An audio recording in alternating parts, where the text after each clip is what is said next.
Good morning students.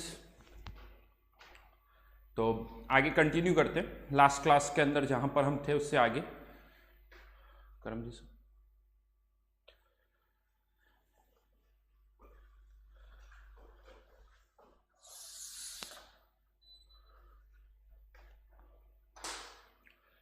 तो last class के अंदर मैंने फाइनली आपको ये बताया था कि इंटरनल एनर्जी जो है, अगर कोई केमिकल और फेस चेंज नहीं हो रहा है तो ये दो वेरिएबल का फंक्शन है, या तो वो वीटी हो सकते हैं या पीटी हो सकते हैं या फिर पीवी हो सकते हैं।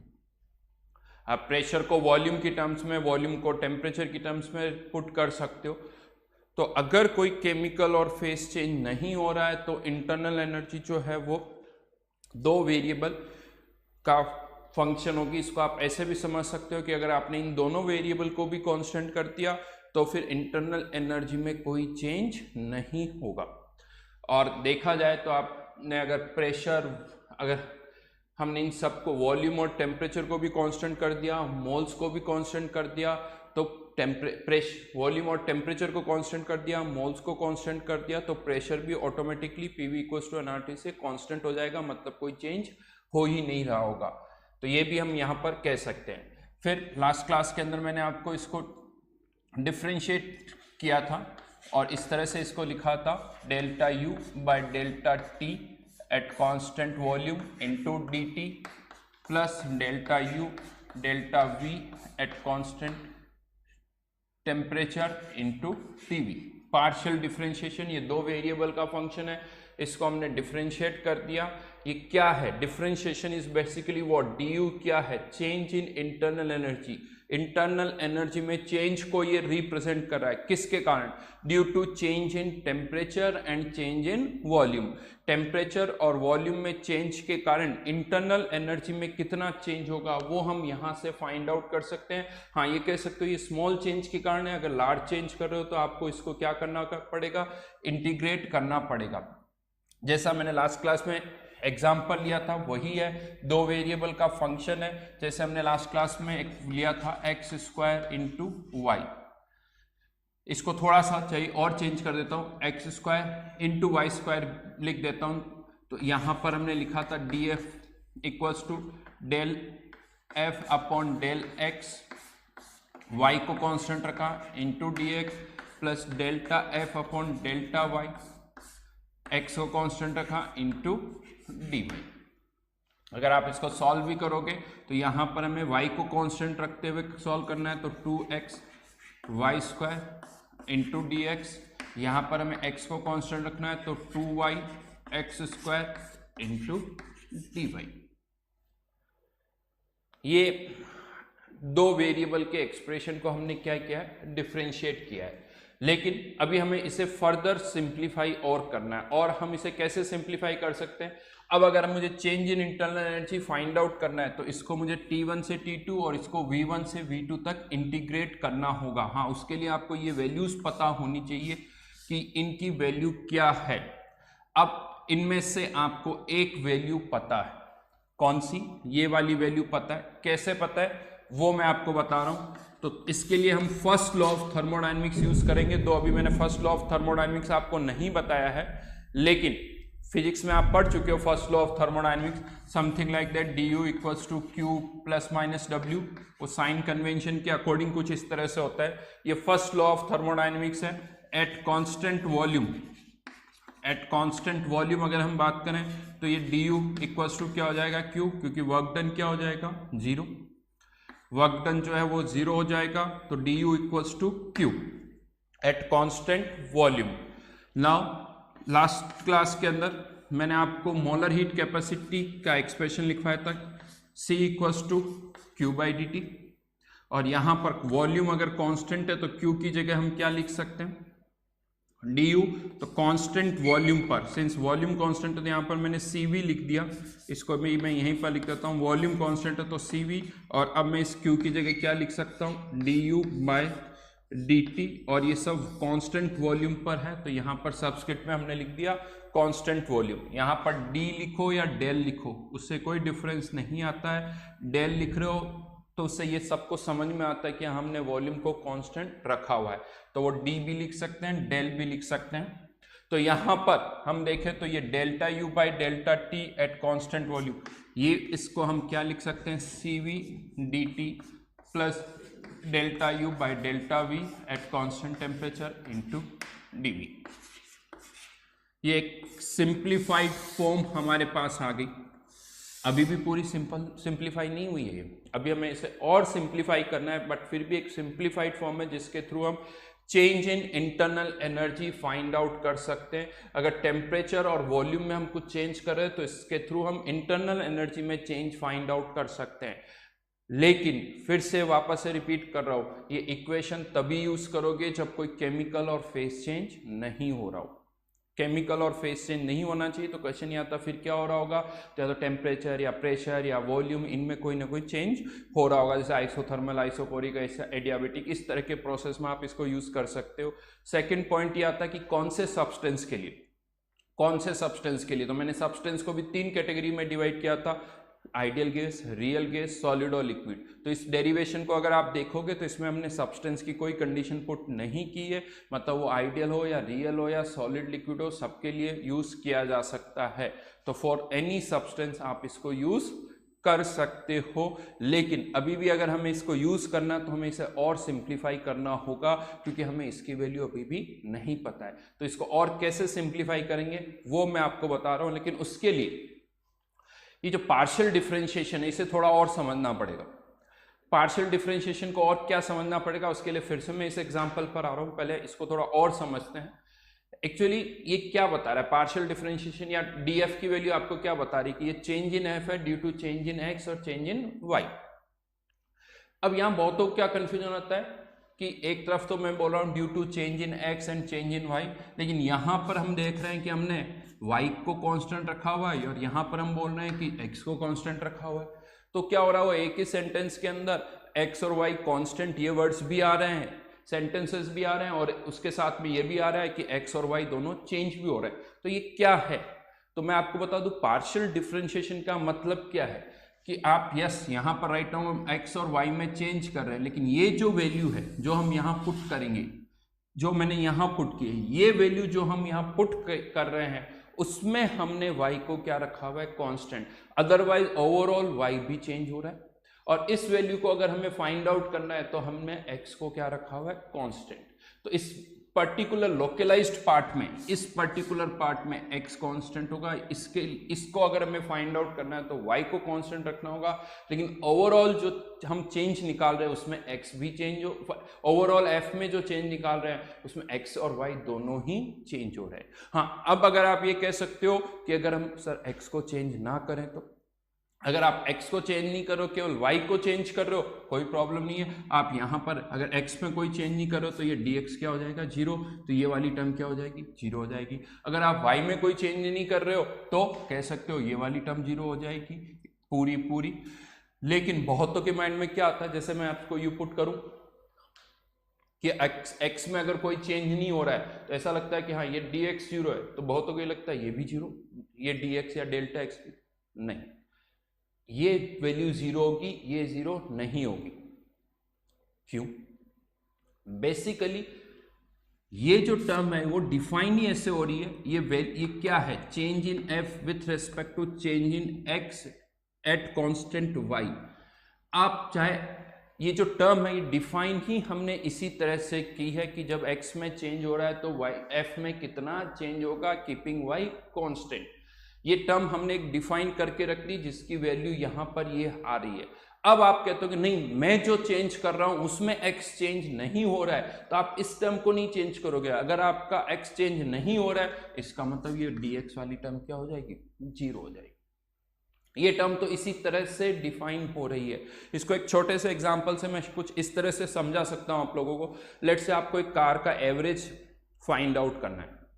एवरेज फाइंड आउट करना है तो क्या किया आपने, एक बहुत ही अच्छी सी रोड ली, बहुत ही यानी जिसे कहते हैं ना एकदम स्मूथ सी रोड है, ऑलमोस्ट फ्रिक्शनलेस वाली रोड है, और उस पर आपने कार का एवरेज निकाला। ठीक है, आपका कार का कुछ एवरेज आ गया। अब आप उसी कार का एवरेज किसी फ्रिक्शन वाली सरफेस पर, रफ सरफेस पर निकालना चाहते हो, तो आप क्या कर सकते हो, एक तो खुद चेक कर लो प्रैक्टिकली वो एक तरीका है। और दूसरा ये हो सकता है कि आप कोई ऐसा फॉर्मूला डिराइव कर लो कि फ्रिक्शनलेस वाली सरफेस पर कार का एवरेज इतना है, तो फ्रिक्शन वाली सरफेस पर एवरेज निकालने के लिए जो फ्रिक्शनलेस वाली सरफेस पर एवरेज था उसको हम किसी फैक्टर से क्या कर देंगे, मल्टीप्लाई कर देंगे, उसको हम किसी फैक्टर से मल्टीप्लाई कर देंगे। यानी फ्रिक्शन वाली सरफेस पर कार का एवरेज निकालना है तो हम डेटा जो यूज कर रहे हैं वो कौन सी सरफेस का यूज कर रहे हैं, फ्रिक्शन लेस वाली सरफेस का। हाँ, लेकिन उसको किसी ना किसी फैक्टर से क्या कर रहे हैं, मल्टीप्लाई कर रहे हैं। सिमिलरली यहां पर हमें चेंज इन एफ निकालना है, तो यहां पर ये जो डेटा हम यहां पर यूज कर रहे हैं ये कौन सा डेटा है कि जब y कांस्टेंट है और x में हमने कुछ चेंज किया तो उससे f में चेंज आया। ये डेटा हमने फाइंड आउट कर लिया और उस डेटा को अब हम यहां पर यूज कर रहे हैं। सिमिलरली बहुतों को ये लगता है कि यहां पर चेंज इन इंटरनल एनर्जी की जब मैं बात कर रहा हूं तो एट कांस्टेंट वॉल्यूम और एट कांस्टेंट टेम्परेचर, तो फिर से ये डाउट आता क्या वॉल्यूम और टेम्परेचर कांस्टेंट है, तो नहीं, टेम्परेचर भी हम चेंज कर रहे हैं, वॉल्यूम भी चेंज हो रहा है। हाँ, ये जो वैल्यू हमने यहाँ फाइंड आउट की है इसमें हमने वॉल्यूम को क्या रखा हुआ है, कांस्टेंट। इस वैल्यू को फाइंड आउट करते वक्त हम किसको कांस्टेंट रख रहे हैं, टेम्परेचर को। मतलब इसको यूं समझ लो कि ये जो सीवी का डेटा निकल के आएगा, यस, ये सीवी का डेटा तब निकल के आएगा जब आप वॉल्यूम को कांस्टेंट रखोगे, या ये डेटा कब मेजर होता है, एट कांस्टेंट वॉल्यूम। लेकिन ये इस डेटा को मेजर करते वक्त आपने वॉल्यूम को कांस्टेंट रखा हुआ है, अदरवाइज इस पूरे प्रोसेस में वॉल्यूम भी चेंज हो रहा है और टेम्परेचर भी चेंज हो रहा है। अगर मैं कहता हूं कि वॉल्यूम कांस्टेंट है तो ये वाली टर्म क्या हो जाएगी, जीरो हो जाएगी। सीवी का डेटा तो वही रहेगा, चाहे वो अच्छा वॉल्यूम चेंज हो रहा हो तब भी सीवी तो डिफाइंड ही है।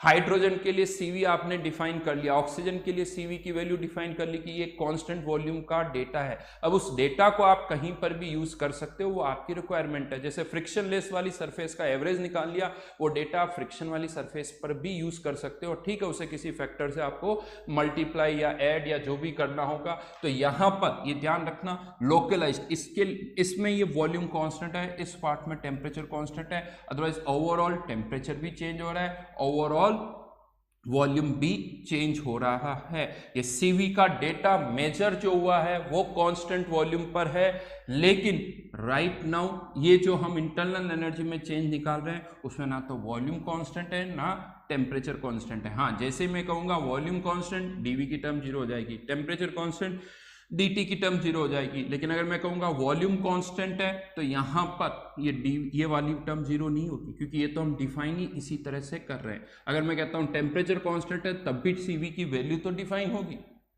सीवी की वैल्यू तो तब भी यहां पर हम निकाल चुके हैं। हाँ, अब आपके प्रोसेस में अगर टेम्परेचर कांस्टेंट है तो वहां पर आप इस dt को क्या कर सकते हो, जीरो कर सकते हो।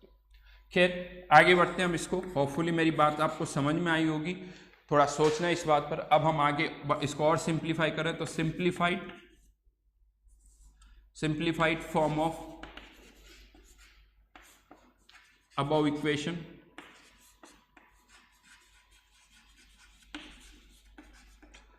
Case 1 for an ideal gas undergoing any process. For an ideal gas undergoing any process, यहां पर फिर बहुतों को डाउट हो सकता है कि सर अंडरगोइंग एनी प्रोसेस से क्या मतलब हुआ, तो मैं केमिकल और फेस चेंज को पहले ही हटा चुका हूं। हाँ, लेकिन उसके अलावा भी बहुत सारे प्रोसेस होते हैं, जैसे आइसोथर्मल, एडियाबेटिक, आइसोकोरिक, तो ये बहुत सारे प्रोसेस हो सकते हैं। तो अब हम बात कर रहे हैं यहाँ पर ideal gas undergoing any process. हमें इस एक्सप्रेशन को सिंप्लीफाई करना है। कैसे कर सकते हैं, तो याद करो, आइडियल गैस के लिए हमने कहा था for an ideal gas internal energy जो होती है, for an ideal gas internal energy is the function of temperature only. अगर इंटरनल एनर्जी टेम्परेचर का फंक्शन है तो यहां से अगर हम देखें तो हम क्या कर रहे हैं, इंटरनल एनर्जी को डिफरेंशिएट कर रहे हैं, किसके रेस्पेक्ट में, वॉल्यूम के रेस्पेक्ट में, और टेम्परेचर को क्या रखा हुआ है, कांस्टेंट। तो यहाँ पर एक ही वेरिएबल है टेम्परेचर, वॉल्यूम का कोई वेरिएबल नहीं है, उस टेम्परेचर को भी आपने कांस्टेंट कर दिया। तो अगर आप इसको वॉल्यूम के रेस्पेक्ट में डिफरेंशिएट करोगे तो ये डिफरेंशिएशन तो जीरो आएगा। ये डिफरेंशिएशन जीरो आएगा। ये तो मैंने मैथमेटिकली बोला, इसको आप ऐसे समझ सकते हो। एक आइडियल गैस के केस में हमने कहा था कि इंटरनल एनर्जी में चेंज या केवल किसके कारण होता है, काइनेटिक एनर्जी के कारण, क्योंकि आइडियल गैस के अंदर कोई इंटरमोलिकुलर फोर्सेस नहीं होते, तो आइडियल गैस में कोई पोटेंशियल एनर्जी भी नहीं होती है। अब आइडियल गैस के केस में अगर आपको इंटरनल एनर्जी को चेंज करना है तो टेम्परेचर चेंज करना होगा, और टेम्परेचर को इंटरनल एनर्जी को चेंज करना है तो काइनेटिक एनर्जी को चेंज करना होगा, काइनेटिक एनर्जी को चेंज करना है तो टेम्परेचर चेंज करना होगा, और टेम्परेचर को ही हमने क्या रखा हुआ है, कांस्टेंट। तो इंटरनल एनर्जी में कोई चेंज नहीं होगा, तो इंटरनल एनर्जी में कोई चेंज नहीं होगा एट कांस्टेंट टेम्परेचर। तो ये वाली टर्म क्या हो गई, जीरो।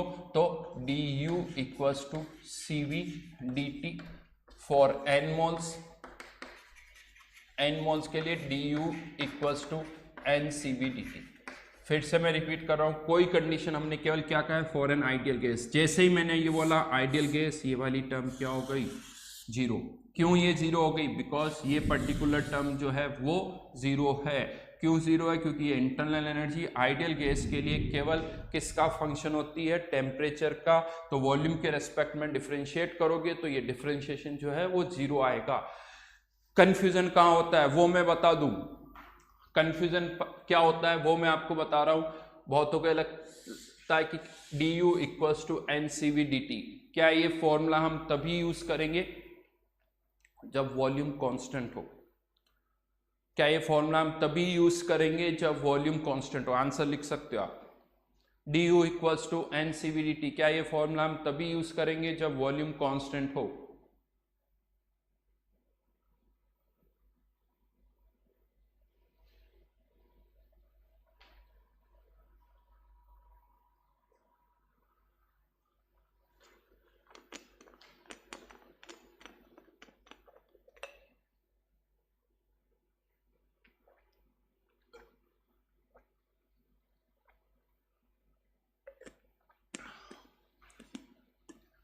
हाइजनबर्ग भी है हमारी क्लास में, वेरी गुड हाइजनबर्ग साहब।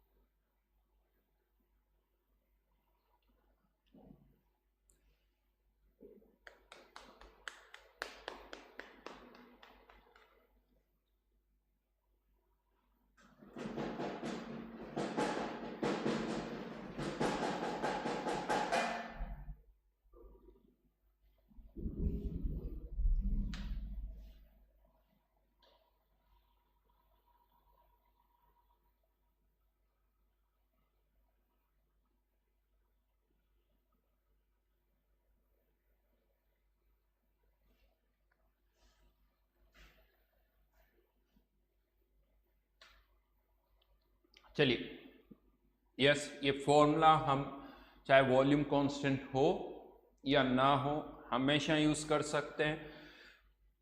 क्यों ऐसा मैं कह रहा हूं, क्योंकि यहीं से मैंने आपको कहा था कि सीवी का डेटा जो है वो किस कंडीशन पे मेजर हुआ है, कांस्टेंट वॉल्यूम पर। लेकिन यहाँ पर जब हम इसे यूज कर रहे हैं तो इस पार्ट में वॉल्यूम कांस्टेंट है, ओवरऑल प्रोसेस में टेम्परेचर भी चेंज हो रहा है, ओवरऑल प्रोसेस में वॉल्यूम भी चेंज हो रहा है। यहाँ कहीं मैंने ऐसा नहीं कहा कि वॉल्यूम कांस्टेंट है, ऐसा कुछ भी नहीं कहा। हमने डीवी पर कोई कमेंट नहीं किया है, हमने क्या कहा, आइडियल गैस है तो ये वाली टर्म जीरो होगी। तो यहाँ पर राइट नाउ हमने ये नहीं कहा है कि वॉल्यूम कांस्टेंट है, चाहे वॉल्यूम कांस्टेंट हो या ना हो ये वाली टर्म को जीरो होगी। कंफ्यूजन क्यों होता है उसका कारण भी बता दूं, बहुतों को ये लगता है एक और फॉर्मूला हम डिराइव कर, q v equals to n c we D t, ये एक और फॉर्मूला है।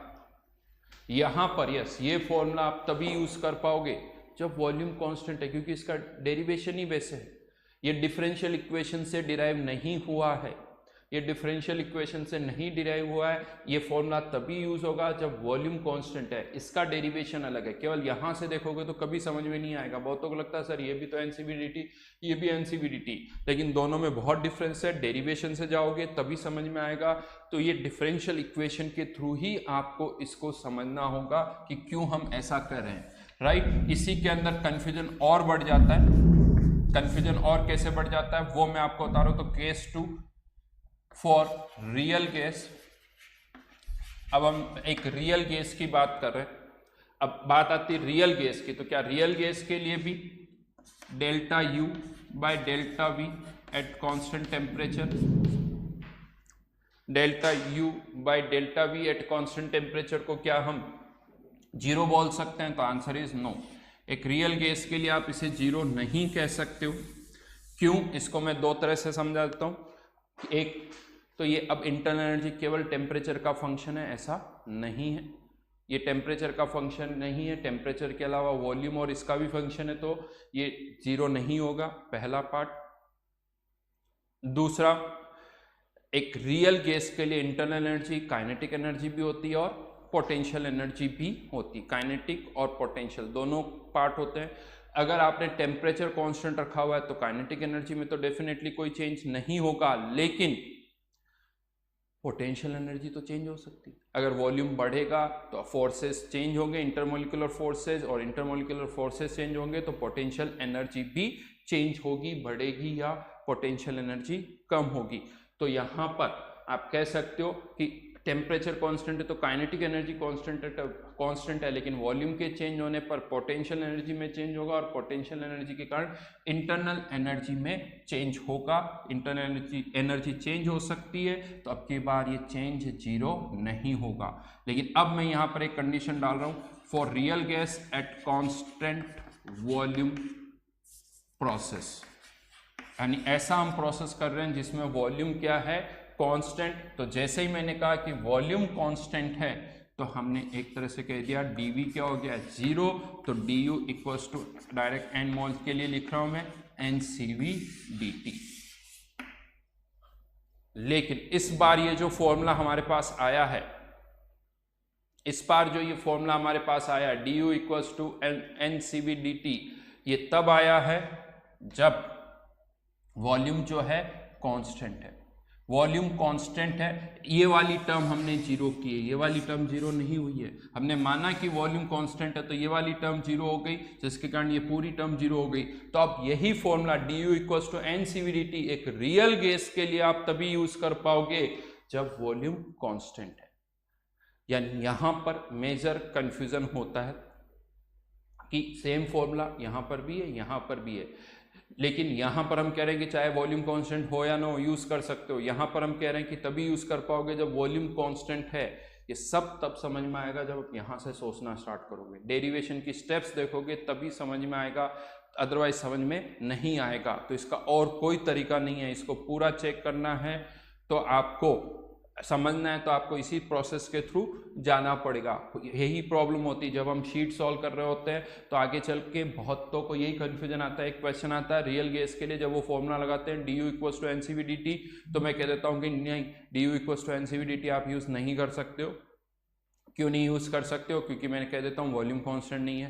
बट वैसा ही क्वेश्चन जब एक आइडियल गैस के लिए आता है तो मैं कहता हूँ कि आप du equals to NCV dt use कर सकते हो, चाहे वॉल्यूम कांस्टेंट हो या ना हो। तो बहुतों को इसमें कंफ्यूजन होता है। तो यस, आइडियल के लिए अलग है रिजल्ट्स, रियल के लिए अलग है। आइडियल गैस के लिए आप हमेशा यूज कर सकते हो, बट रियल के लिए नहीं कर सकते हो।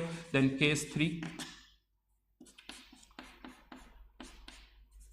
For solid oblique liquid undergoing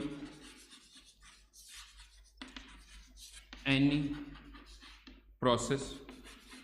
एक सॉलिड और लिक्विड की अगर हम बात करें तो सॉलिड और लिक्विड के लिए delta U by delta we at constant temperature, क्या ये जीरो होगा? नहीं। सॉलिड की भी पोटेंशियल एनर्जी होती है, तो वॉल्यूम चेंज करने पर दूर जा रहे हो या पास जा रहे हो, पोटेंशियल एनर्जी चेंज होगी। यानी वॉल्यूम चेंज होने पर पोटेंशियल एनर्जी चेंज होगी, जिसके कारण इंटरनल एनर्जी में भी चेंज होगा। तो सॉलिड और लिक्विड के लिए ये टर्म जीरो नहीं होगी। लेकिन हमें पता है सॉलिड और लिक्विड के वॉल्यूम में कोई बहुत ज़्यादा चेंज नहीं होता है। तो for solid and liquid volume को आप ऑलमोस्ट क्या मान सकते हो? कांस्टेंट। यानी इसे हम ऑलमोस्ट कांस्टेंट मान सकते हैं। तो अगेन कह सकते हो कि ये वाली टर्म क्या हो जाएगी?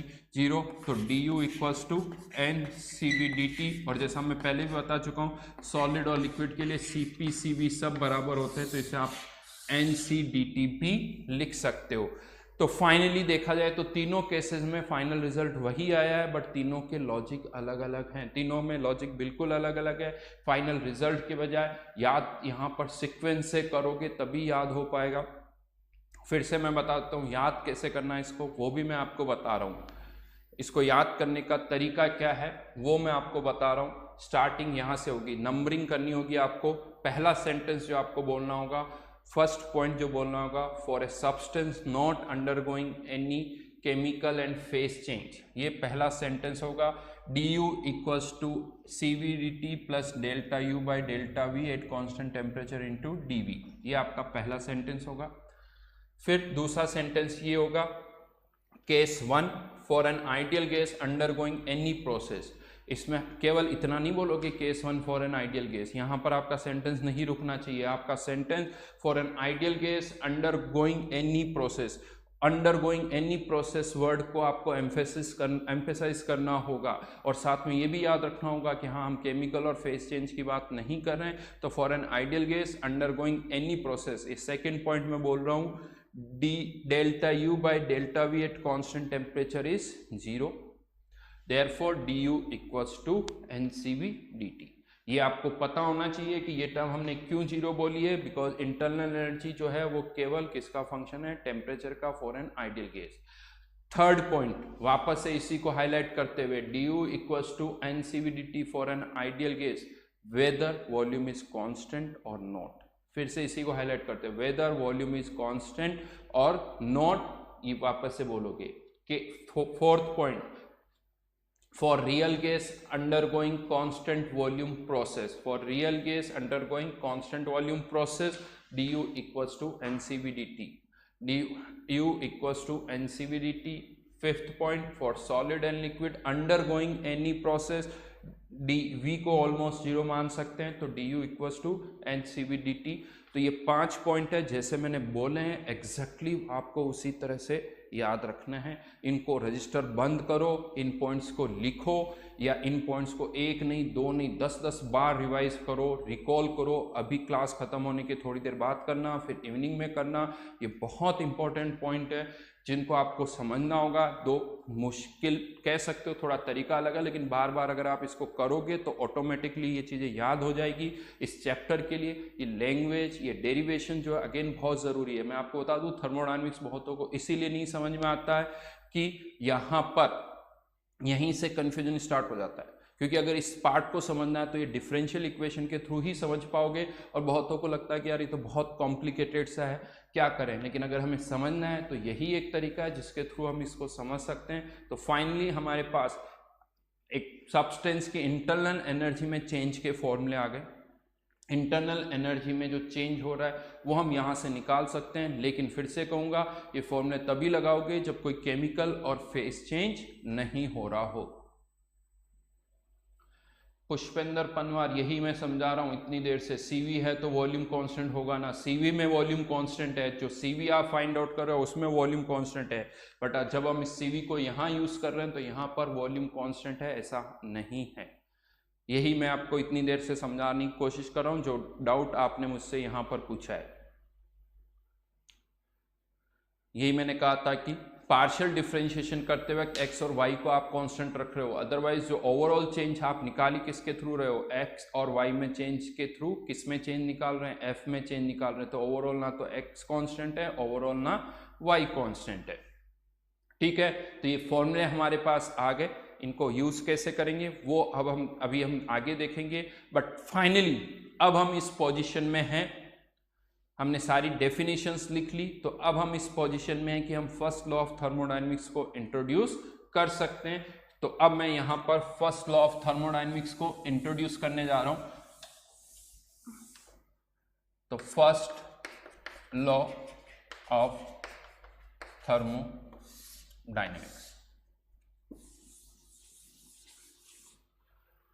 बहुत ही एक सिंपल सा स्टेटमेंट है, आई थिंक सबको पता है, लिख लीजिए। Total energy of universe, total energy of universe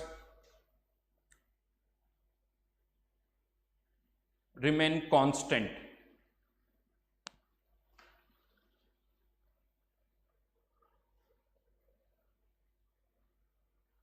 total energy of universe remain constant, statement लिख लिया। एक डाउट आया, चलिए उसको भी मैं बता देता हूं। कि अगर हम V और T की जगह P और T लेंगे तो क्या होगा। P और T भी हम ले सकते हैं, लेकिन फिर ये जो सिंप्लीफिकेशन हम यहां पर कर रहे थे वो नहीं कर पाएंगे, क्योंकि V और T लेने से फायदा क्या हुआ कि हमने एक टर्म को क्या पुट कर दिया, CV। P और T पुट करोगे तो आप ऐसा नहीं कर पाओगे। दो डिफरेंशियल इक्वेशन आप लिख सकते हो, लेकिन उसको हम फर्दर सॉल्व नहीं कर पाएंगे, इसीलिए फर्दर सॉल्व करना है तो V और T को यूज करो, जो कि हमने यहां पर किया है।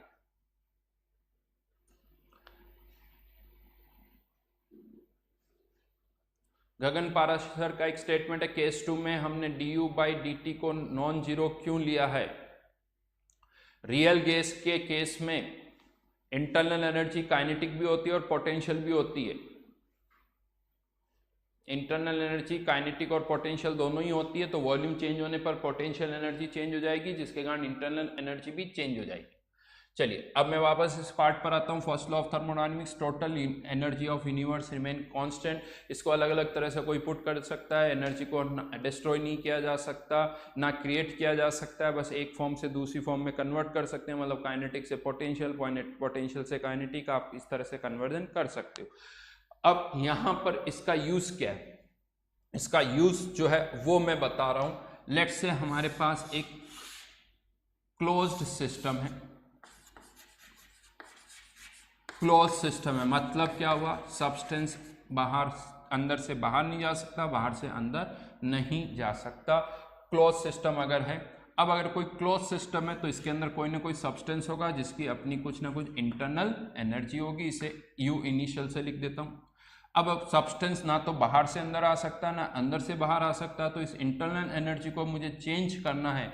एनर्जी को अगर चेंज करना है तो अब दो तरीके हैं, या तो हीट के थ्रू या वर्क के थ्रू। ये दो तरीके, लेट से हमने इसको Q हीट दे दी और इस पर W वर्क भी कर दिया। Q हीट दी, W वर्क कर दिया, तो अब इसकी जो इंटरनल एनर्जी हमने Q हीट दे दी, वर्क डन भी कर दिया W, तो इसकी इंटरनल एनर्जी कुछ इतनी हो जाएगी, initial plus Q plus W। इस इनिशियल इंटरनल एनर्जी को इधर लेके आ गया तो du equals to Q plus W। एक फॉर्मूला हमारे पास आ गया, change in internal energy equals to Q plus W।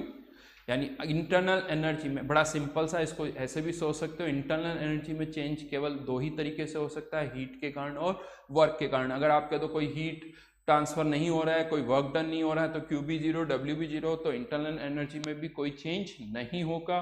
तो इंटरनल एनर्जी में चेंज करना है तो या तो हीट के थ्रू या वर्क के थ्रू। यस, यहाँ पर फिजिक्स और केमिस्ट्री में फॉर्मूला अलग अलग है। फिजिक्स में यहाँ प्लस की जगह माइनस आता है, क्योंकि उनका साइन कन्वेंशन अलग है, हमारा साइन कन्वेंशन अलग है। तो ओवरऑल दोनों के रिजल्ट सेम आएंगे। आप फिजिक्स से भी इंटरनल एनर्जी में चेंज निकालोगे तो वही आएगा, केमिस्ट्री में भी निकालोगे तो वही आएगा। बट केमिस्ट्री में जब भी फॉर्मूला लिखोगे du equals to Q plus W, यहाँ पर ये फिजिक्स में आप dq और dw भी लिख देते हो, तो वो मैंने आपको पहले ही बताया था। ये स्मॉल हीट ट्रांसफर है, ये स्मॉल वर्क डन है। मैं यहाँ पर इनको स्मॉल q और कह सकते हो स्मॉल w से मैं लिख रहा हूँ। तो ये फॉर्मूला जो है फर्स्ट लॉ ऑफ थर्मोडायनेमिक्स का है, du equals to Q plus W, right. First law of thermodynamics का एक फॉर्मूला है। अगेन देख के लगता है सर इसमें क्या है, मतलब जनरली लगता है ना फर्स्ट लॉ ऑफ थर्मोडायनेमिक्स, या बड़ा सा लगता है कि हाँ कुछ बहुत ही इंपॉर्टेंट सा स्टेटमेंट होगा, तो इसको देख के ऐसा फील नहीं आता। तो मैं आपको बता दूं इंपॉर्टेंस क्या है फर्स्ट लॉ ऑफ थर्मोडायनेमिक्स की। तो फर्स्ट लॉ ऑफ थर्मोडायनेमिक्स की इंपॉर्टेंस यही है कि इसने इन तीन डिफरेंट टर्म्स को रिलेट कर दिया, change in internal energy, heat और वर्क डन। ये जो तीनों डिफरेंट टर्म्स थी, इन तीनों को यहाँ पर हमने रिलेट कर दिया है। इसका यूज क्या है, इसका यूज ये है, अब मान लीजिए आपको Q और W पता तो आप चेंज इन इंटरनल एनर्जी निकाल सकते हो, या चेंज इन इंटरनल एनर्जी और वर्क डन पता है तो यहाँ से क्या निकाला जा सकता है, Q निकाला जा सकता है। यानी फॉर्मूला हमारे पास आ गया जिसमें से अगर दो अननोन पता है तो थर्ड वेरिएबल हम यहाँ से फाइंड आउट कर सकते हैं। यही इसकी इंपॉर्टेंस है फर्स्ट लॉ ऑफ थर्मोडायनेमिक्स की। क्यों? क्योंकि जितने भी फॉर्मूले अभी हमने यहाँ पर डिराइव किए हैं, आप नोटिस करोगे वो किसी न किसी कंडीशन पर है। जैसे डेल्टा U के चेंज इन इंटरनल एनर्जी के जो फॉर्मूले हमने डिराइव किए हैं वो तभी है जब कोई केमिकल और फेस चेंज नहीं हो रहा हो। अब मान लो कोई केमिकल और फेस चेंज हो रहा है तो फिर हम इंटरनल एनर्जी में चेंज कैसे निकालेंगे? तो उसके लिए आप अगर Q आपको पता है, वर्क डन पता है, तो उसके लिए आप change in internal energy find out कर सकते हो। तो ये इस तरह के अलग अलग तरीके हैं। जैसे अगर मुझे Q निकालना है, अब Q का फॉर्मूला कांस्टेंट वॉल्यूम है तो NCV delta T, constant pressure है तो एनसीपी डेल्टा टी। मान लो अगर मैं कह दूं ना तो वॉल्यूम कांस्टेंट है ना प्रेशर कांस्टेंट है, अब हम Q कैसे निकालेंगे? तो अगर आपको डेल्टा यू या वर्क डन पता है तो आप वहां से Q निकाल सकते हो। तो ये एक तरीका है जिसके थ्रू हम क्वेश्चन कर सकते हैं। तो यही इसकी इंपॉर्टेंस है फर्स्ट लॉ ऑफ थर्मोडायनेमिक्स की। चलिए क्वेश्चन करते हैं इसी पर best, first law of thermodynamics का।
स्नेहाशीष घोष या 2-3 ने डाउट लिखा है,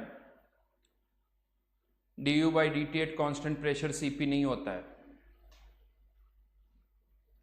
Cv को हमने डिराइव किया था, तरीका देखा था आपने, उस डेरिवेशन के थ्रू जाओगे तो ऐसा नहीं होगा।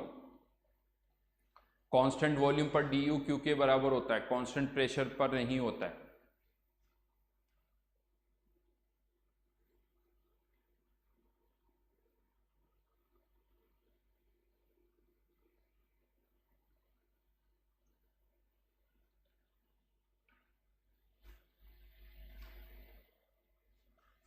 Calculate heat transfer for 1 mole ideal gas.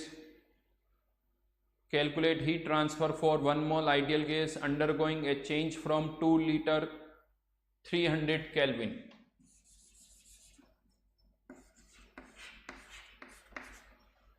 Two litre 300 Kelvin to 4 liter 500 Kelvin against a constant external pressure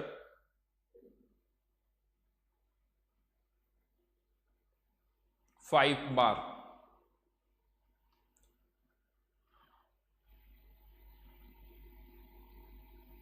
और एक काम करना छोटा सा, इस क्वेश्चन को सॉल्व करते वक्त R की वैल्यू जो है वैसे तो 8.314 होती है, अप्रोक्सीमेटली आप इसे अभी क्या ले लेना 25/3 जूल।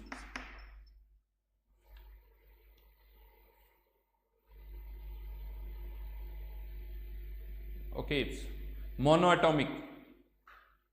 एटॉमिक गैस है, मैंने आइडियल गैस बोला, मोनो एटॉमिक है।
ठीक है, करके देखते हैं। पहला तो एक पॉइंट मैं यहां पर क्लियर कर दूं, क्या इस प्रोसेस के अंदर प्रेशर कांस्टेंट है क्या? तो मैंने जो लिखा है वो कांस्टेंट एक्सटर्नल प्रेशर है, बाहर का प्रेशर कांस्टेंट है और वो कितना है 5 बार। अंदर का प्रेशर कांस्टेंट नहीं का है और वो है भी नहीं, उसको आप ऐसे भी समझ सकते हो कि वॉल्यूम जो है 2 लीटर से 4 लीटर हो गया। अगर प्रेशर कांस्टेंट होता तो टेम्परेचर 300 से कितना होना चाहिए था 600 केल्विन, जो कि नहीं हो रहा है, तो अंदर का प्रेशर जो है वो चेंज हो रहा है। और एक और पॉइंट मैं क्लियर कर दूं, अंदर का प्रेशर बाहर के प्रेशर के बराबर हो ये कोई ज़रूरी नहीं, क्योंकि अगर स्टॉपर्स लगे हुए हैं यहाँ पर तो अंदर और यहाँ पर भी लगे हो सकते हैं, यहाँ पर भी लगे हो सकते हैं, तो अंदर और बाहर का जो प्रेशर है वो सेम हो ये कोई ज़रूरी नहीं है। तो ये बाहर का प्रेशर है, अंदर का प्रेशर आप चाहो तो पीवी को एनआरटी से निकाल सकते हो, इनिशियली और फाइनली मोल्स दे रखे हैं तो वो कांस्टेंट नहीं है।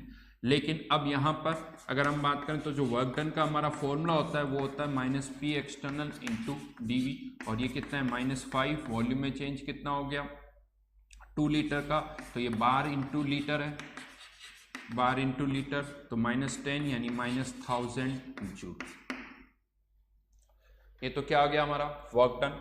अब क्या निकालना होगा delta U, since ideal gas है, वॉल्यूम कांस्टेंट है क्या नहीं है, लेकिन फिर भी हम कौन सा फॉर्मूला लगा सकते हैं n c v delta t, n की वैल्यू 1, सी वी की वैल्यू 3/2 आर, 3/2 आर, आर की वैल्यू 25/3 इंटू डेल्टा टी की वैल्यू कितनी हो गई 200, टर्म कैंसिल आउट हो गई 100, तो ये कितना हो गया 2500।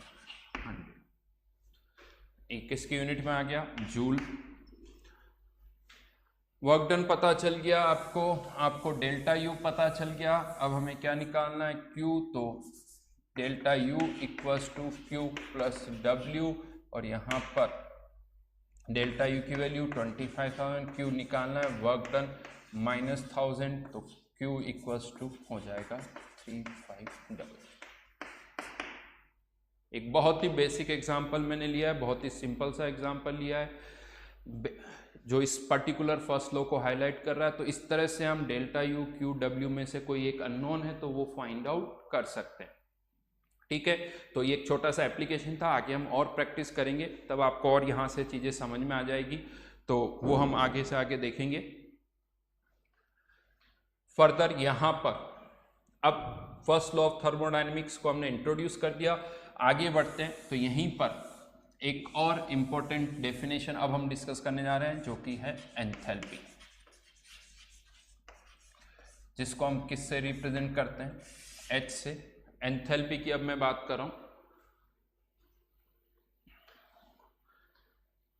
बहुत कह सकते हो एक कॉमन सी टर्म है, 11th में भी आप पढ़ चुके हो periodic properties born Herbert cycle के अंदर के एक रिएक्शन के साथ हम जनरली डेल्टा एच का टर्म लिखते हैं, डेल्टा एच -100 -200 +100 +50। इवन एक एंडोथर्मिक और एक्सोथर्मिक रिएक्शन की जब भी बात आती तो हम कहते हैं कि एक एक्सोथर्मिक रिएक्शन है तो डेल्टा एच नेगेटिव होगा, या एंडोथर्मिक रिएक्शन है तो डेल्टा एच की वैल्यू पॉजिटिव होगी। तो यहां पर अगर हम बात करें एंथैल्पी की, मैं पहले बात कर रहा हूं क्योंकि वो जो टर्म हम लिखते हैं वो तो डेल्टा एच है। अब मैं बात कर रहा हूं एंथैल्पी की, क्या सोचते हो एंथैल्पी के बारे में कि एंथैल्पी क्या है, what is the definition of enthalpy. तो क्वेश्चन है मेरा what is the definition of enthalpy, write down.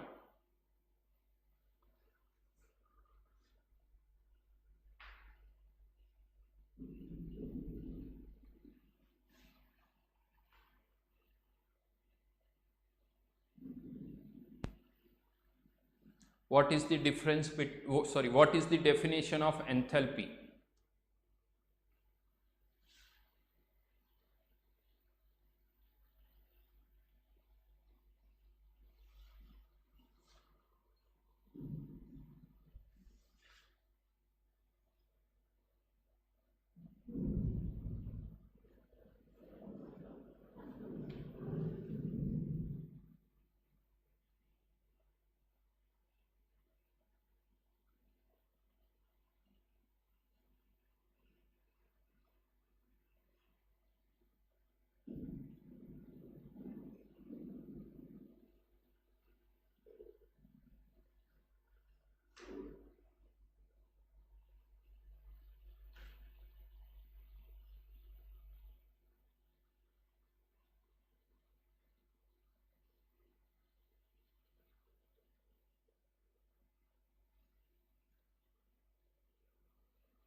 बहुत सारी टर्म्स यहाँ पर आई है, वन बाय वन करके पहले मैं उन्हीं की बात करूंगा। बहुतों ने लिखा total energy of the system. तो क्वेश्चन मेरा ये है कि टोटल वर्ड से क्या समझते हो भाई? Energy of the system, system की जो एनर्जी उसको तो हमने यू से रिप्रेजेंट किया है। क्या ये यू एनर्जी नहीं है? यू भी एनर्जी है।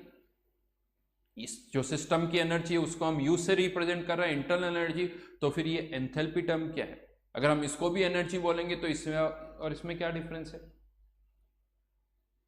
सेकंड, बहुतों ने और जो लिखा है हीट कंटेंट, जिसके लिए मैं आपको लेक्चर 1 से मना कर रहा हूं। क्या किसी सिस्टम के अंदर हीट होती है? क्या नहीं होती। तो हीट कंटेंट का क्या मतलब हुआ? मेरे अंदर इतनी हीट है, मेरे अंदर हीट नहीं है, मेरे अंदर क्या है? एनर्जी है। तो हीट कंटेंट ये गलत वर्ड है। हीट कंटेंट ऐसा कोई वर्ड नहीं होता है। हीट कंटेंट वर्ड आप आज का हीट वर्ड बोलो, हीट के आगे कंटेंट लगाने से कोई बात नहीं बदलेगी। बहुतों ने हीट लिख दिया, हीट एनर्जी लिख दिया, जो मैं पहले से, अरे हीट अलग टर्म है, एनर्जी अलग टर्म है, आपने दोनों को कंबाइन करके एक वर्ड और बना दिया, हीट एनर्जी। एक वर्ड और बना दिया तो उससे भी कोई मतलब नहीं।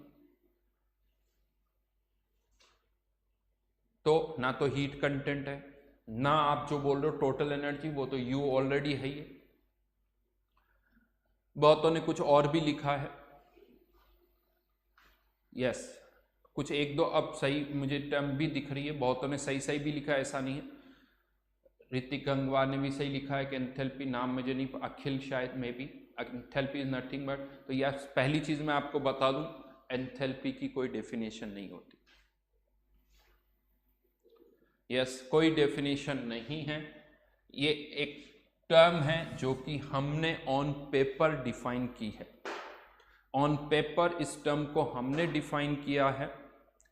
अब पहला क्वेश्चन ये आता है कि क्यों हमने इसको डिफाइन किया, पहले वो समझते हैं। तो अभी जस्ट थोड़ी देर पहले मैंने आपको बताया था कि at constant volume, constant volume, first law of thermodynamics से हम क्या लिख सकते हैं? du equals to q. यानी अगर वॉल्यूम कांस्टेंट है तो जो हीट ट्रांसफर होगी उसको हम किसके इक्वल कर सकते हैं? चेंज इन इंटरनल एनर्जी के बराबर कर सकते हैं।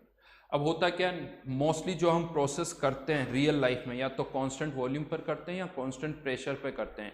और हीट ट्रांसफर को मेजर करना आसान होता है कि अंदर से बाहर कितनी हीट जा रही है, बाहर से अंदर कितनी आ रही है। तो अगर वॉल्यूम कांस्टेंट है तो इस हीट ट्रांसफर को हम किसके बराबर कर सकते हैं? चेंज इन इंटरनल एनर्जी के बराबर। लेकिन अब हम क्या चाहते हैं कि कांस्टेंट प्रेशर पर अगर हम कोई प्रोसेस कर रहे हैं और उसका हीट ट्रांसफर भी सपोज हमने मेजर कर लिया, तो हम इस Q को एट कांस्टेंट प्रेशर, इसको हम किसी पैरामीटर से रिलेट करना चाहते हैं। यानी इस Q को हम किसी पैरामीटर के इक्वेट करना चाहते हैं, ऐसा कोई पैरामीटर हमें चाहिए। ये हमारा एक ऑब्जेक्टिव है, टारगेट है, जिसे हमें फुलफिल करना है। कांस्टेंट वॉल्यूम पर Q डेल्टा U के बराबर हो जाता है, तो कांस्टेंट प्रेशर पर भी अब हमें ऐसा कोई पैरामीटर चाहिए, वैल्यू चाहिए जो कि Q के बराबर हो। ये हमारी रिक्वायरमेंट है, ये हमारा पर्पस है। ठीक है, अब ये रिक्वायरमेंट है तो हमें इसको फुलफिल करना है। तो बहुत सोचा गया कि किस तरह से टर्म को डिफाइन किया जाए। तो हमने एक टर्म को डिफाइन, यानी बहुत सारे हिट एंड ट्रायल किए और हमने देखा कि फाइनली अगर एक टर्म हम इस तरह से डिफाइन कर दें U प्लस PV, तो जो हमारा पर्पस है वो सॉल्व हो जाएगा। तो हमने एक टर्म डिफाइन कर दी U प्लस PV। ऑब्वियसली इसे कुछ ना कुछ नाम तो देना ही होगा, तो इसको हमने क्या बोल दिया? एंथैल्पी बोल दिया। इसको हमने कह दिया एंथैल्पी। यस, ये टर्म इसी तरह से डिफाइन हुई है, U प्लस PV। अब नाम तो कुछ भी रख सकते थे, तो एक नाम हमने यहां पर क्या रख दिया? H। ये एक मैथमेटिकल टर्म है। यस, मैथमेटिकली हमने इसको ऑन पेपर डिफाइन किया है। एंथैल्पी क्या है? हाँ, ये जरूर कह सकते हो कि enthalpy equals to internal energy plus P into V। बहुतों की आदत क्या होती है? PV एनर्जी, एक वर्ड और यहाँ निकाल देते हैं, PV एनर्जी। क्यों? क्योंकि इसकी यूनिट जूल है। देखो, बोलने में आप कुछ भी बोल सकते हो, लेकिन उसका कोई फील नहीं आएगा। फील आप केवल काइनेटिक एनर्जी को कर सकते हो और पोटेंशियल एनर्जी को कर सकते हो। PV एनर्जी बोलने से कुछ नहीं होगा। हाँ, P इंटू V का प्रोडक्ट है। आप बहुत सारी टर्म्स और भी डिफाइन कर सकते हो। आप चाहो तो आप कह दो कि यहाँ पर मैं एक टर्म और लिख देता हूँ, V इंटू T, कर सकते थे। ये कुछ और नई टर्म हो जाएगी। लेकिन इसका कोई फील नहीं होगा। तो यहाँ पर आप इसको फील नहीं कर सकते हो, तो मैं कोई डेफिनेशन नहीं लिख पा रहा हूँ। अगर मैं आपसे पूछूंगा what is enthalpy, answer is U plus PV। हाँ, अब पहले ये देखते हैं कि इससे हमारा पर्पस सॉल्व हो रहा है या नहीं हो रहा है। पहले तो उसकी बात हम करें कि क्या इससे हमारा पर्पस सॉल्व होता है या नहीं होता है। तो वो अब हम यहाँ पर डिफरेंशिएट, वो हम यहाँ पर चेक करें। तो इसको अब मैं डिफरेंशिएट कर रहा हूँ, चेंज की बात कर रहा हूँ। चाहो तो आप यहाँ पर लिख सकते हो for a change.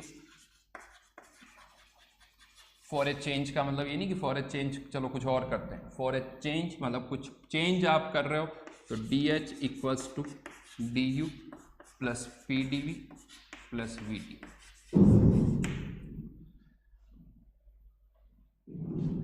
DH equals to Q plus W इंटर फर्स्ट लॉ से, PdV प्लस VD। कोई कंडीशन, हाँ बस इतना कहा, कोई हम चेंज कर रहे हैं, अदरवाइज कोई कंडीशन मैंने यहाँ पर पुट नहीं की है। अब बहुत तो क्या लगता है वर्क डन और ये टर्म कैंसिल आउट हो जाएगी, तो ऐसे कैंसिल आउट नहीं कर सकते हो, क्योंकि जो वर्क डन का फॉर्मूला होता है वो होता है माइनस P एक्सटर्नल DV। ये वर्क डन का फॉर्मूला होता है। और जैसा मैंने पहले भी बताया, सब्सक्रिप्ट में कुछ भी नहीं लिखा हुआ है, तो ये सिस्टम का प्रेशर है, ये सिस्टम का वॉल्यूम है, और यहाँ पर जो प्रेशर है वो P एक्सटर्नल है। अब मैं यहाँ पर एक कंडीशन डाल रहा हूँ, सिंस यहाँ पर लिख देता एट कांस्टेंट प्रेशर। प्रेशर अगर कांस्टेंट है तो अगेन कहने से तो प्रेशर कांस्टेंट नहीं रह जाएगा। अगर आप चाहते हो कि किसी प्रोसेस में प्रेशर कांस्टेंट हो, तो कंटेनर में क्या लगा होना चाहिए, पिस्टन लगा होना चाहिए, तभी वो प्रेशर को कांस्टेंट रखेगा। तो अगर पिस्टन लगा हुआ कंटेनर, तो वो हमेशा अंदर के प्रेशर को बाहर के प्रेशर के बराबर रखेगा और कांस्टेंट भी रखेगा। तो एट कांस्टेंट प्रेशर आप कह सकते हो कि जो P इंटरनल होता है वो हमेशा किसके बराबर होगा, P एक्सटर्नल। तो वर्क डन इक्वल्स टू मैं क्या लिख सकता हूँ, माइनस P dV। तो एट कांस्टेंट प्रेशर, ये कंडीशन अगर हम यहां पर पुट कर रहे हैं, एट कांस्टेंट प्रेशर अगर ये कंडीशन हम पुट करें,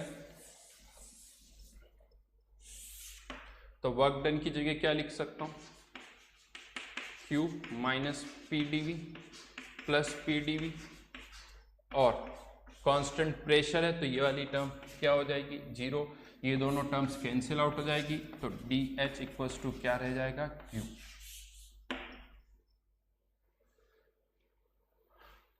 DH इक्वल्स टू Q, यानी Q को हम किसके बराबर कर सकते हैं, DH के बराबर। Q को हम DH के बराबर कर सकते हैं। तो वही हमारा पर्पस था कि हमें कांस्टेंट प्रेशर पर भी एक ऐसा पैरामीटर चाहिए जिसको हम Q के बराबर कर सकें। तो वो पर्पस हमारा यहाँ से सॉल्व होता है, H equals to U plus PV। तो एक टर्म हमने यहाँ पर डिफाइन कर दी, लेकिन अगेन फिर बात वही आती कि सर ठीक है टर्म तो समझ में आ गई, आपने डिफाइन कर दी, लेकिन ये एंथैल्पी है क्या, यानी होता क्या है। बहुत बार बहुत सारा डिस्कशन करो, एट द एंड क्वेश्चन यही आता है, ठीक है सर आप जो कह रहे हो वो तो समझ में आ रही है, लेकिन एंथैल्पी क्या है, क्यों, यानी एंथैल्पी क्या है। तो मैं आपको बता दूं, एंथैल्पी को आप फील नहीं कर सकते हो। तो ये सोचना थोड़ा सा बंद करना होगा, क्योंकि आदत वही होती है सर एंथैल्पी हमें समझ में नहीं आ रही। क्यों समझ में नहीं आ रही, क्योंकि हमारी आदत क्या होती है कि हमें उसको फील करना है, हमें उसको फील करना है, और वो फील आप कर नहीं सकते हो। तो इसीलिए लगता है एंथैल्पी टर्म समझ में नहीं आ रही है, तो वो कभी भी नहीं होगा। Enthalpy is U plus PV। अब नेक्स्ट टाइम अगर आपसे कोई क्वेश्चन पूछे व्हाट इज एंथैल्पी, तो आपका आंसर यही होना चाहिए, it is U plus PV, और कुछ भी नहीं बोलना है। इसके अलावा दूसरी लाइन आपको नहीं बोलनी है, कुछ भी एक्सप्लेन नहीं करना है। अगर मैं कहता हूं एंथैल्पी बढ़ रही है, आंसर इज एंथैल्पी बढ़ रही है। अगर मैं कह रहा हूं एंथैल्पी कम हो रही है, तो एंथैल्पी कम हो रही है, और कुछ भी आप नहीं बता सकते हो। हाँ, ज़्यादा से ज़्यादा ये कह सकते हो कि एंथैल्पी बढ़ रही है मतलब U प्लस PV की वैल्यू बढ़ रही है, एंथैल्पी कम हो रही है मतलब U प्लस PV की वैल्यू कम हो रही है, और कुछ सोच नहीं सकते हो। हाँ, जैसे मैं कहता हूँ काइनेटिक एनर्जी बढ़ रही, तो हमें थोड़ा फील आता है, या तो ट्रांसलेशनल बढ़ रही होगी, रोटेशनल बढ़ रही होगी, वाइब्रेशनल बढ़ रही होगी, कुछ समझ में आता है। तो लेकिन यहाँ पर एंथैल्पी के केस में कुछ भी आपको नहीं सोचना है। फिर से कह दो, अगर आप एंथैल्पी को फील कर पा रहे हो तो मतलब गलत है, आप गलत सोच रहे हो, वो गलत तरीका हो जाएगा, ये ध्यान रखना। First point. सेकंड पॉइंट, बहुत जैसे यहाँ पर हमने क्या किया, एट कांस्टेंट प्रेशर Q किसके बराबर हो गया, डेल्टा H के बराबर। तो बहुतों को यही लगता है कि एंथैल्पी टर्म ही तभी डिफाइन होती है जब प्रेशर कांस्टेंट है। ऐसा मैंने नहीं कहा, एंथैल्पी टर्म तो हमने डिफाइन कर दी, U plus PV, U defined है, P डिफाइंड है, V डिफाइंड है, तो आप हर जगह आप H भी डिफाइन कर सकते हो। हाँ, यहां पर हम ये कह रहे हैं कि अगर प्रेशर कांस्टेंट है तो जो एंथैल्पी में चेंज होगा वो हीट ट्रांसफर के बराबर होगा। Eight constant pressure heat transfer enthalpy change के बराबर होगा। और ये एक पर्टिकुलर ऐसी कंडीशन है जहां पर हम एंथैल्पी चेंज को थोड़ा फील भी कर सकते हैं, लेकिन वो भी किसको, एंथैल्पी में चेंज को, एंथैल्पी को नहीं। अगर कांस्टेंट प्रेशर पर कोई आप प्रोसेस कर रहे हो, हीट अंदर से बाहर या बाहर से अंदर जा रही है, तो उस Q को हम डेल्टा H के बराबर कह सकते हैं। तो यहां पर हम इसको बराबर फील कर सकते हैं। लेकिन अगर प्रेशर कांस्टेंट नहीं है तो इसका मतलब प्रेशर कांस्टेंट अगर नहीं है तो हीट की अपनी वैल्यू होगी, डेल्टा H की अपनी वैल्यू होगी, लेकिन वो इक्वल नहीं होंगे। चाहे प्रेशर कांस्टेंट हो या ना हो, Q की भी अपनी वैल्यू होगी, डेल्टा H की भी अपनी वैल्यू होगी। लेकिन अगर प्रेशर कांस्टेंट है तो वो Q और डेल्टा H की वैल्यू बराबर होगी। जैसे एट कांस्टेंट वॉल्यूम Q और डेल्टा U बराबर होते हैं, उसी तरह से एट कांस्टेंट प्रेशर Q और डेल्टा H की वैल्यू बराबर होगी। और अगर प्रेशर कांस्टेंट नहीं है तो Q की वैल्यू कुछ और होगी, डेल्टा H की वैल्यू कुछ और होगी। तो ये याद रखना, एंथैल्पी हर कंडीशन पर डिफाइन है, कोई प्रेशर कांस्टेंट हो ये जरूरी नहीं है। तो पॉइंट वाइज अगर मैं बात करूं तो पहला पॉइंट एंथैल्पी क्या है, तो answer U plus PV. Second point अगर हम बात करें तो at constant pressure Q equals to delta H, ये सेकेंड पॉइंट है। थर्ड पॉइंट चाहो तो ये बोल सकते हो एंथैल्पी को फील नहीं कर सकते हैं। फोर्थ पॉइंट, जहां तक हम इसकी यूनिट की बात करें तो इसकी भी जूल है और P इंटू बी की यूनिट भी जूल में ही आती है, तो हाँ एंथैल्पी की यूनिट भी जूल ही होगी। नेक्स्ट पॉइंट इसी के अंदर, यस एंथैल्पी भी एक स्टेट फंक्शन है। अब वो या तो मैथमेटिकली प्रूव करना होगा, जो कि हमारे पास एक्सप्रेशन होने चाहिए। यहां पर अभी एक सिंपल सा तरीका बता रहा हूं, U एक स्टेट फंक्शन है, P एक स्टेट फंक्शन है, V एक स्टेट फंक्शन है, इसी से हम कह सकते हैं H is also a state function। Enthalpy भी एक स्टेट फंक्शन होती है। ये मैंने एंथैल्पी के बारे में आपको बताया है, ठीक है। तो यहां तक अभी आपको करना है। अब हम इस पोजीशन में भी है कि मैं आपको कुछ होमवर्क भी दे सकता हूं। तो यहां पर एक तो आपको DPP नंबर 1 आपको मिली है, वो DPP 1 जो है वो आप सॉल्व करोगे। उसके अलावा DPP 1 के अलावा और भी होमवर्क है जो मैं आपको दे रहा हूँ। जो थर्मोडायनेमिक्स की शीट आपको मिली है उसमें से भी मैं आपको होमवर्क दे रहा हूँ।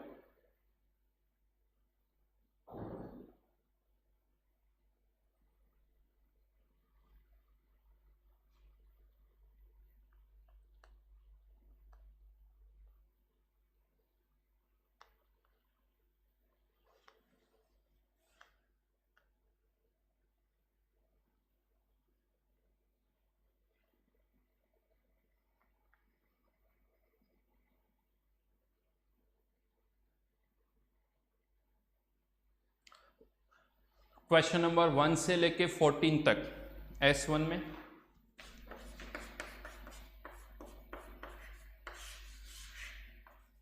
वन से लेके 14 S1 और DPP नंबर 1।